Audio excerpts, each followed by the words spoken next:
da chi ha raccolto i concorrenti leggermente discosti dall'ala Glen O'Day, così come Negus Jet.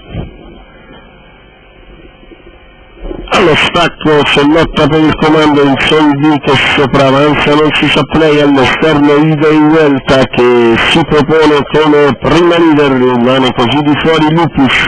Ida Vuelta che sullo slancio ne prende un paio in Soldi, terza posizione alla corda per non si sa play, poi ancora a seguire gli altri con Nat che è filtrato dalla seconda fila. 400 metri di ida e vuelta in 27,6 con margine di vantaggio considerevole per la figlia di Gianinodo che davanti alle tribune conduce nei confronti del gruppo a distanza capeggiato da Insel B con poi non si sa play. C'è un 41,3 sul cronometro per i primi 600 di corsa, veramente scatenata ida e vuelta che ora arriva al paletto di metà gara in 56 appena abbondanti.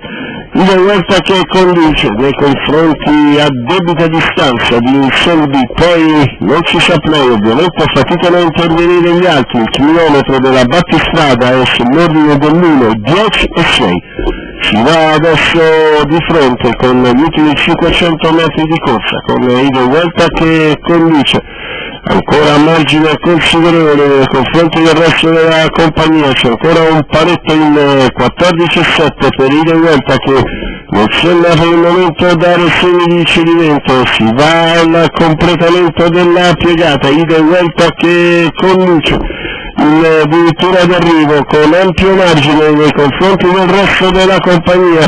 È l'ultima corsa in carriera, ma è una passerella trionfale per ida e vuelta e Davide Di Stefano che nel finale vengono a concludere nei confronti di non si sa play e ancora di Nat.